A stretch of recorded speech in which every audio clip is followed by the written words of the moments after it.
Balik tayo sa pagtatanong kay Secretary Benhar. Yung usapin po ng bigas, Secretary, may ulat po ang Philippine Statistics Authority na mababa po yung produksyon po ng bigas natin noong nakaraang taon. Tapos nag-iisip na sila ng mga solusyon. May MSRP na, tapos yung deklarasyon po ng National Food Security Emergency na pipinto. Meron ba kayo nakikitang legislative solution para mapababa natin ang presyo ng bigas? At the very least, bigas na lang. Wag na nating problemahin muna yung baboy o kaya yung gulay. Bigas. Yun ang importante, bigas. Oh, well, number one, siguro let's review the rice tarification law. No? Ito'y ginawa precisely para pababain ng bigas. It's been, 6 years now.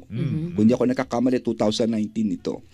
Sa mga nakikinig po, ang ibig sabihin nito ay dati ang NFA ay pwedeng direkta mag-import para ipamahagi kaagad.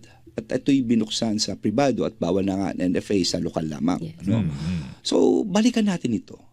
With this kind of, ito ba'y naging effective o hindi? Dapat bang buwagin na ba ito?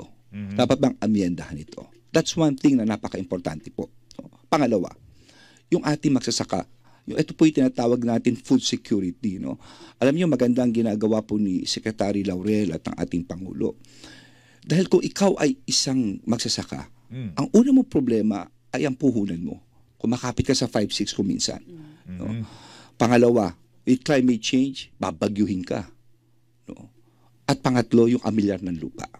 So, sa pautang na ginagawa ngayon, maganda ang ginagawa ng DA, pero siguro, institutionalize na natin to. Kung maaari nga, pautangin mo na walang interest no? Kasama ng yung mangingisda. No? At pagkatapos po nito, hindi lamang yun, yung crop insurance. Kasi ang crop insurance, only sa palayan corn, tingnan mo, other high-yielding crops. At higit sa lahat, ano ba itong binibigay mo premium? Abot kaya ba ito ni magsasaka o hindi? No? Kasi napaka-importante niya, with the advent of climate change, hindi mo masasabi yung bagyo, imbis na isa lang, kuminsan tumatatlo pa isang buwan At yung drought mo, humahaba. So dapat paghandaan ng gusto ito, lalo ng irigasyon. No? And I will say, our Pangulo ay is on top of this. No? At inaano. At para sa akin, hindi lamang yun. We used to be the exporter of rice. No? At ito'y during the 1960s.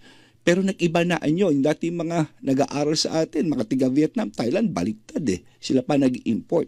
Ibalik natin ito.